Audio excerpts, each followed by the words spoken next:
Imagine-toi avoir Notion et Miro dans un seul outil. La fusion de la prise de notes et un tableau blanc sur lequel ta créativité n'a plus aucune limite. Et ce n'est pas tout. Le tout boosté à l'intelligence artificielle et ChatGPT qui tourne derrière. Ce projet, il est qu'encore à ses débuts et je fais partie des premiers à vous le présenter sur la scène française. Cet outil s'appelle Affine AI. Pourquoi il est unique? Parce que son objectif est de mettre la créativité de ses utilisateurs en avant tout en mettant en place un système de prise de notes et un tableau blanc interactif qui va te permettre de faire des designs de folie afin de t'offrir une flexibilité maximale. Cet outil permet à ses utilisateurs de façonner leur espace comme ils le souhaitent. Au départ, j'utilisais Notion. C'était une base de données, c'était sympa, je pouvais faire des fichiers dans des fichiers, dans des fichiers, dans des fichiers. Je pouvais avoir des liens entre les fichiers, je pouvais avoir un système de base de données, il y a un système de calcul. Ça devenait un peu trop complexe pour moi. Si je voulais faire des illustrations, des diagrammes pour faire une présentation assez simple, claire et limpide, il fallait me rendre sur Wizmicol ou bien Excalibro ou bien Miro pour pouvoir les faire, pouvoir avoir une mind map ou bien avoir un schéma explicatif de ce que j'étais en train d'écrire sur Notion. Et une fois que j'avais fait ça et que je voulais faire une présentation à un client, j'étais obligé de me rendre sur Canva, naviguer entre ce que j'avais fait sur Wismicol et sur Notion pour pouvoir remplir ma présentation avant de la présenter au client. Mais grâce à cet outil, tout est centralisé pour moi. Je crée mes fichiers dans un seul document. Je crée mes différentes illustrations sur le même document. Je crée des présentations sur le même document et je suis hyper productif. Pas besoin de naviguer entre 10 000 outils, j'en ai qu'un seul qui fait tout et qui me coûte presque 0 € à part l'abonnement serveur. Sans plus tarder, passons sur mon ordinateur et je te présente comment l'avoir. Tu vas te rendre sur cette URL affineai.pro. Grâce à cet outil, vous pouvez travailler à plusieurs, comme sur Notion. Il y a un système de tableau blanc qui te permet de faire des liens entre les différentes pages et utiliser pour pouvoir faire des présentations. On va les utiliser une par une dans cette vidéo. Leur but, c'est de fusionner toutes ces plateformes en une seule de manière simple, efficace et épurée. Il permet d'avoir un système de bloc-notes. Là, il présente le produit et je te laisse te renseigner sur ce produit pour voir s'il correspond à tes différents besoins. Nous, ce qui nous intéresse, c'est la partie pricing. Tu peux avoir la version Pro uniquement pour 6 $ par mois et la version Team pour 10 $ par mois. Cependant, si ça t'intéresse, tu peux l'auto-héberger sur ton propre serveur. Si tu ne sais pas comment faire, je te renvoie vers cette vidéo qui s'affiche à l'écran qui te montre comment installer Coolify, qui est un outil qui va te permettre d'installer en 2 clics Affine AI. Cependant, il y a quelques petites manips à faire pour pouvoir mettre en place l'intelligence artificielle derrière pour que ça puisse fonctionner de manière normale et correcte. Pour te faire un petit exemple, tu vas te rendre sur ton espace Coolify. Dans ton espace projet, tu vas venir sur New. Et sur New, tu descends tout en bas, tu as Affine AI qui est là. Premier clic, tu vas lancer l'application. Deuxième clic, tu le déploies et tu peux l'utiliser. Mais vu qu'il y a une configuration pour l'intelligence artificielle, je ne vais pas l'utiliser dans cette vidéo. Dans cette vidéo, on va se concentrer que sur la version gratuite qui nous propose sur Internet. On va se connecter, on va arriver sur ce dashboard, on va se connecter avec notre compte. Je vais utiliser mon compte poubelle, continuer. Et là, je suis connecté sur Affine AI. Et là, j'ai mon workspace en question. Je fais Enable a Cloud pour que tout ce que je vais faire puisse être synchronisé sur le cloud. Et je vous présente l'interface. On a ici la liste des documents qu'on va éditer. On aura le journal, c'est-à-dire le 12, tu as travaillé sur un document, tu vas voir la liste des documents sur lesquels tu as travaillé. Et aujourd'hui, si tu travailles sur un document, tu vas voir ce sur quoi tu as travaillé. On a ici les settings, c'est les paramètres, tu as les différents modes, Tu as le langage en question, tu peux mettre en 100% français si besoin. Moi, je préfère qu'il reste en anglais. Tu as ici l'éditeur dans lequel tu peux modifier le font, les pages par défaut, comment tu veux qu'il s'affiche, les couleurs de texte par défaut, les formes qu'on va utiliser en mode table blanc. Ensuite, les configurations que tu peux mettre, comment tu veux que ton iframe s'affiche, comment tu veux que tes flèches s'affichent, comment tu veux que tes textes s'affichent, comment tu veux que tes mind maps s'affichent.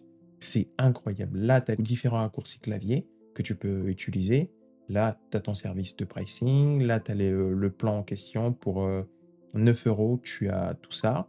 Ensuite, là, c'est pour être ouvert aux différentes bêtas qui vont te mettre à disposition. Ici, c'est à propos de Affine, leur Discord, etc. Là, tu as tes différentes préférences que tu peux configurer ici. Ici, tu peux ajouter à des pages des tags. Comment tu veux que ton mode headless, c'est-à-dire ton tableau blanc, puisse s'afficher, les journaux. Tu peux créer tes templates de pages que tu peux réutiliser. Ensuite, la date de la création, quand ça a été mis à jour, ça a été créé par qui. Là, c'est le thème que tu veux avoir sur ton tableau blanc. Et là, c'est la taille de la page que tu vas avoir par défaut. Ici, tu peux ajouter autant de membres que tu veux. Et là, tu as le stockage. Ensuite, ici, tu peux rajouter des pages par défaut. Là, pour t'organiser, tu peux créer des dossiers. On va créer un premier dossier qui va s'appeler YouTube. Et dans un dossier, tu peux créer ce qu'on appelle des pages. Dans une page, on va aussi, on va dire, hop, page YouTube. Page YouTube. Et sur page YouTube, là, tu as les différentes infos de la page. Ça a été créé il y a 16 secondes, c'était mis à jour de temps. Et là, tu peux rajouter un tag à la page. Par exemple, hop, je vais l'appeler YouTube. Et que je crée le tag. Ensuite, dans ma collection, je peux créer une nouvelle collection. Par exemple, si je l'appelle comme il est, hop, collection. Collection, save. Dans une collection, je peux ajouter des règles. Par exemple, dire que dans cette collection, je veux que des documents qui ont été créés tant ou qui ont été mis à jour par telle personne ou bien qui ont été rajoutés aux favoris ou bien je peux prendre des collections par tag pour pouvoir ici rajouter les différents documents pour ajouter dans une collection. Ensuite, ici, on a nos différents tags. Là, j'en ai qu'un seul qui est YouTube qu'on vient à peine de créer. Et dans Other, on peut supprimer, on peut importer, on peut mettre en place des templates pour réutiliser. Par exemple, là, si je fais, hop, je vais l'appeler template. Et dans template, là, on met ici juste test. Ensuite, je me rends ici dans mon dossier YouTube et que je vais créer une nouvelle page. Dans cette nouvelle page, vu que j'ai rien écrit, il me demande est-ce que je veux une assistance par IA, un template ou bien basculer directement en mode headless. Moi, je veux juste un template que je viens à peine de créer. Si j'utilise test, hop, il me rentre le template en question et moi, je peux juste rajouter le titre que je veux. Par exemple, j'écris small. Ensuite, une fois que tu as supprimé, tu as une petite notification pour te dire est-ce que tu veux le remettre en place ou tu veux le supprimer de manière permanente. Oui.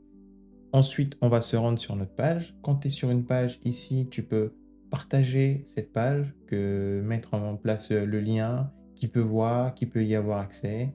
Tu peux exporter soit en HTML, en PNG, en Markdown ou bien en snapshot, bien l'imprimer ta page directement. Ensuite, dans l'onglet sur le côté, tu as l'onglet chat avec l'intelligence artificielle. Ici, tu as les différentes propriétés que tu peux réutiliser. Ici, tu as ton calendrier sur lequel tu peux voir, par exemple, si tu as écrit un document le 13 et que on est le 14, tu peux venir là sur ton calendrier. Hop, le 13, j'avais créé tel document. Et par exemple, si je me rends là, le 13 mars, par exemple, il n'y avait rien. Du coup, je peux venir ici, récupérer un document, puis revenir sur le 14. Et je vois, hop, j'ai page YouTube. Hop, je reviens là sur la page YouTube. Ça te permet de naviguer de manière simple et efficace. Ici, tu as ton table content. Un table content va nous permettre d'avoir le sommaire. La version gratuite, nous avons tout épuisé au niveau des tokens. Je vais me rendre sur mon Affine AI perso pour vous faire une démo. Si là, par exemple, je vais lui demander hop, ça et que je vais lui demander rédige-moi un article de blog sur l'IA. Ensuite, pendant que lui va rédiger l'article de blog, je peux vous certifier que derrière, c'est l'API de ChatGPT qui tourne. Je ne sais pas quelle surcouche ils ont rajouté pour les différents prompts quand ils sont passés par là, pour envoyer les requêtes à ChatGPT pour renvoyer le résultat. On va insert below. Là, maintenant, on a notre article de blog. Maintenant, la partie qui va nous intéresser le plus, c'est le mode headless, qui est là, c'est-à-dire un tableau blanc, le Canva. Hop, on va cliquer dessus et on va atterrir sur ça. Déjà, comment se présente le mode Canva? Au mode Canva, on a ici le mode sélection qui est avec V. Ici, les frames qui vont nous permettre de créer une présentation. Ici, on a les différents traits, faire un trait entre un point A et un point B, par exemple. Ensuite, ces traits-là, tu peux les customiser, qu'ils soient tout droits ou qu'ils soient un peu plus linéaires. La taille, la couleur, tu peux personnaliser. Ensuite, tu peux insérer ce qu'on appelle des blocs. Par exemple, là, on a ce bloc-là. Je vais insérer un bloc, par exemple, de titre 1. Là, par exemple, où je vais dire aussi test IA. Ensuite, dans test IA, je vais lui demander là de faire ici résume c'est quoi OpenAI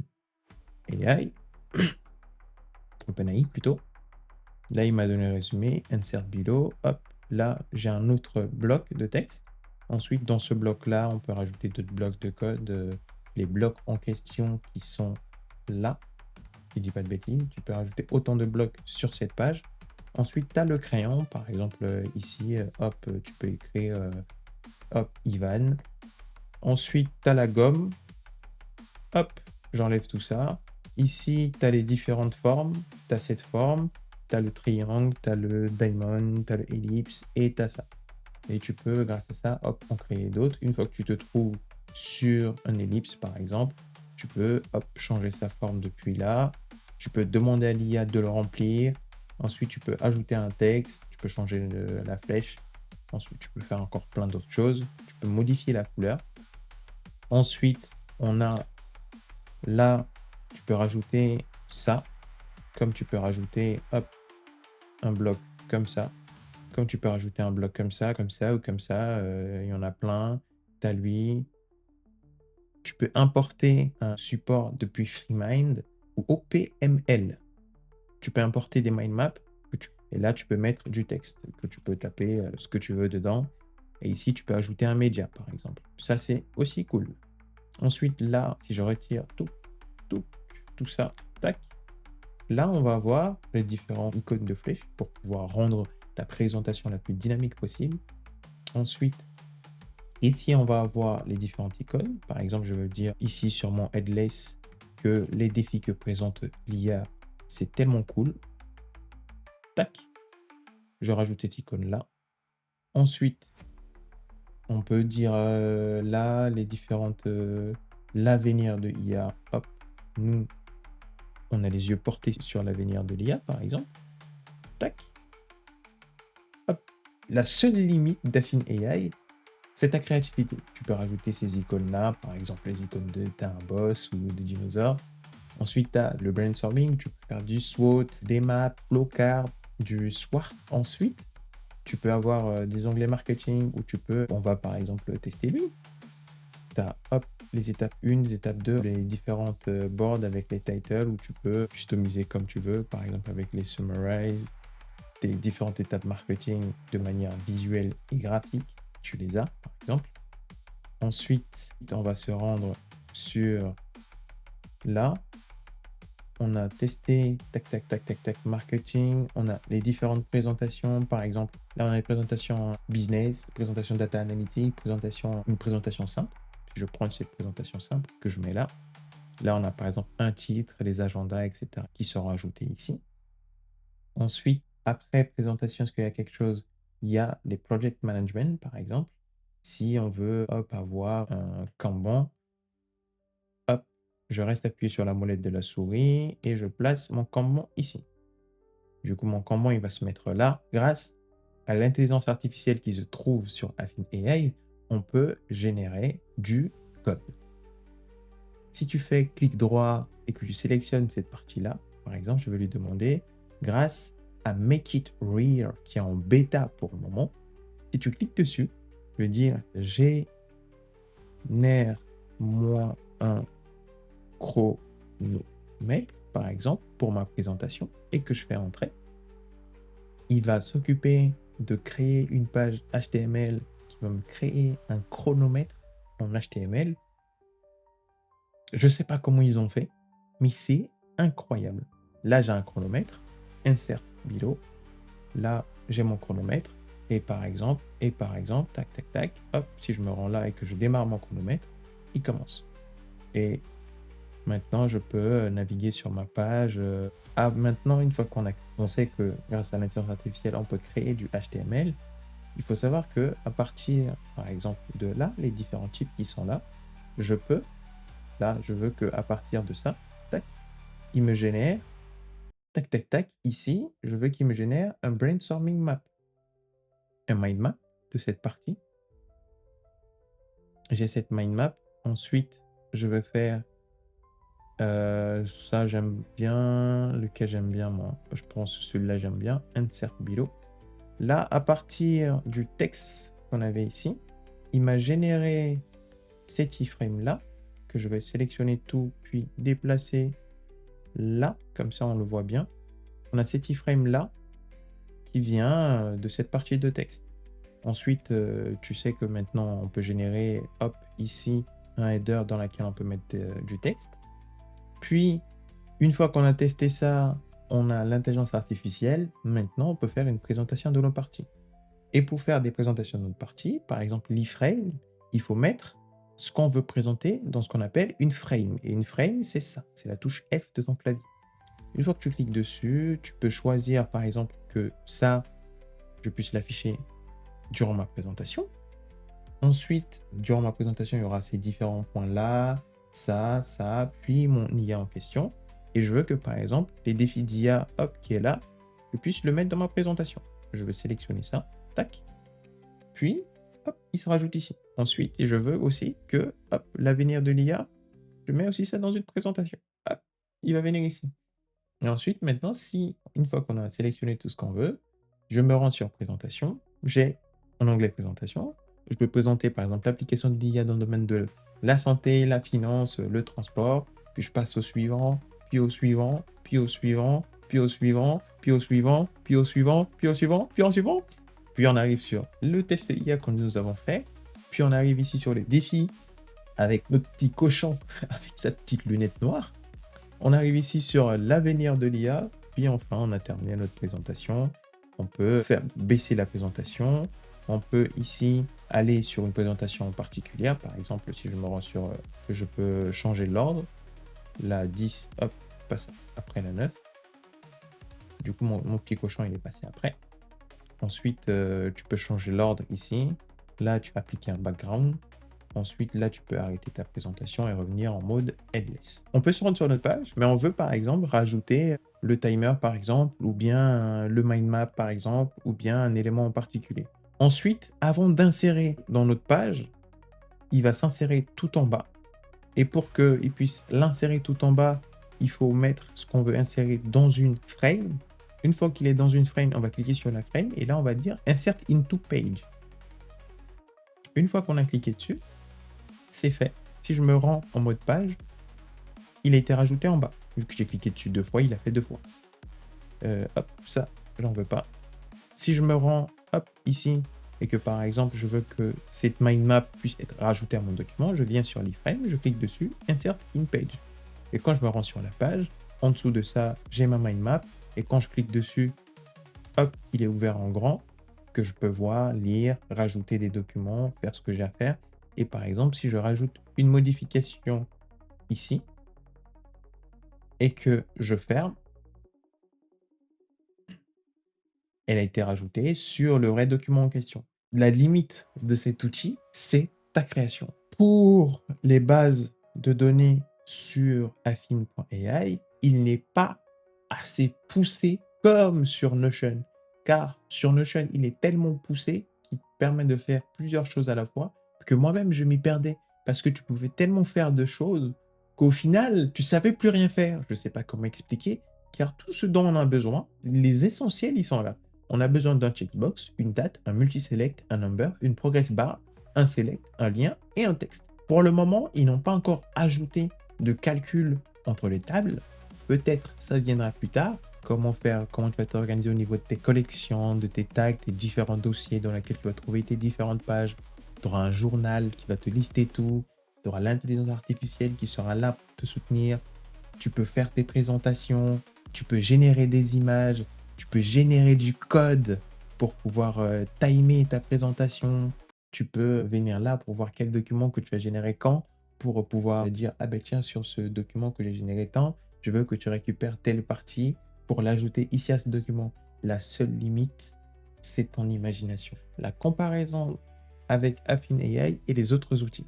Affine AI vs Notion. Il est plus flexible grâce à la gestion de bases de données simple et efficace, les intégrations de tables blancs interactifs, des fonctionnalités IA beaucoup plus poussées que ce qui se trouve sur Notion. Il est moins mature car il vient à peine d'être créé. Affine vs Miro. Il permet d'intégrer des documents dans des tableaux blancs, d'outils plus complets grâce à la prise de notes. Il est moins optimisé pour les très grands schémas collaboratifs que Miro. Mais déjà pour des utilisations basiques, il fait le taf. Concernant la partie Affine AI vs PowerPoint ou bien Canva, la création des présentations interactives directement dans l'outil. Pas besoin de faire des switches entre plusieurs outils.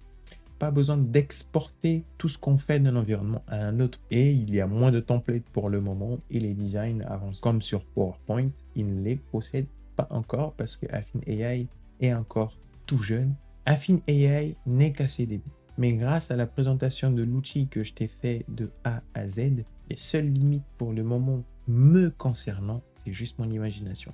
J'ai juste imaginé un cours d'une vidéo, comment ça se passe ma vidéo, je l'écris, je fais des tableaux pour expliquer comment ça fonctionne, d'avoir dans un seul outil ma prise de notes, mes différentes illustrations et mes différentes présentations, le tout en un seul outil. Si tu aimes ce genre de vidéo, je te renvoie vers cette vidéo qui s'affiche à l'écran dans laquelle je te présente Coolify qui est un outil qui te permet d'installer plusieurs alternatives open source à des outils no-code payants qui vont te permettre de réduire drastiquement tes coûts d'outils no-code. Allez, on se voit sur la prochaine vidéo.